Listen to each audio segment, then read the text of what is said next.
রব মানে হলো সৃষ্টিকর্তা বানানো। 3 নম্বর রব মানে হলো রিজিক দাতা। কি দাতা? আরো জোরে বলেন কি দাতা?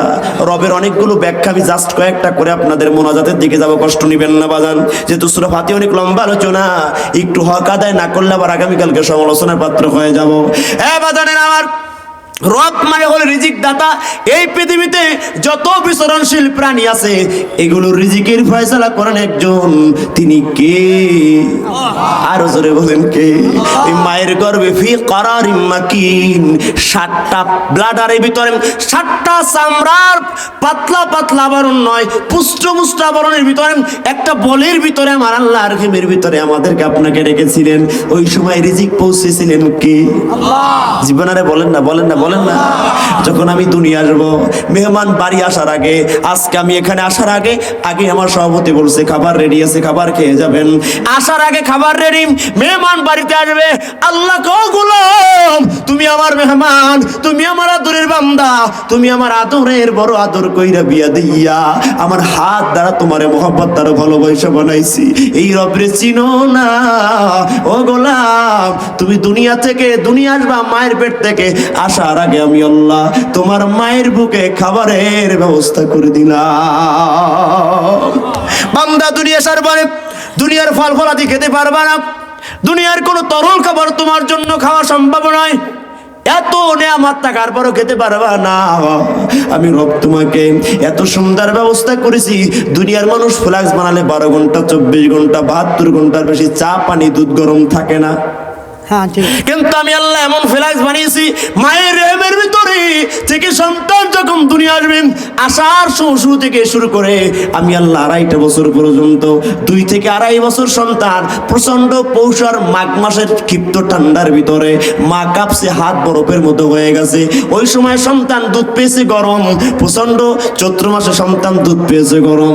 আমি আল্লাহ এমন কুদরতের ফ্লাক্স বানায়া ওই রব তোমার এত খাবারের বন্দোবস্ত করেছে, আর 2 থেকে 2.5 বছরের ভিতরে 1 সেকেন্ডের জন্য আমি রবের বানানো ফ্লাক্সের দুধ ঠান্ডা হয় না।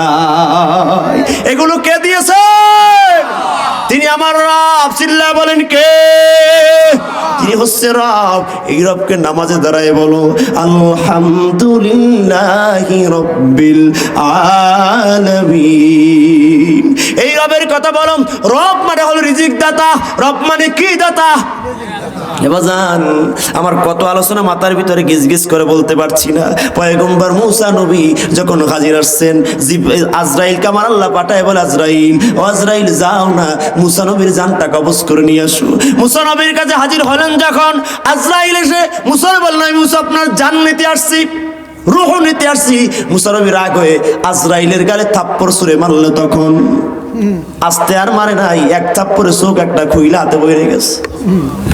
আল্লাহর নবীর থাপ্পড় গায়ে আজরাইল হাজির। রব্বি জরবনি মুসা, রব তোমার মুসা আমারে মারছে।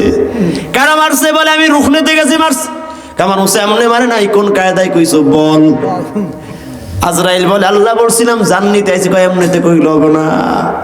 আমার মুসা যেমন তেমন নবী নয়, খুব রাগী, আমার কাছে খুব আল্লাহদি, খুব শাকের, খুব আদরিন। ও আজরাইল এবার যাও। আর যাইতাম না, গেলে দ্বিতীয় চোখটা আমার আর থাকবে না, বড় ভয় লাগে। আজরাইল কি বলো, তোমার চোখ নিয়ে টেনশন নাই, যেই চোখ হারাইছো আমি আল্লাহ আবার ওই চোখটারে সুস্থ বানায় দিলাম। আল্লাহু আকবার বলবেন না?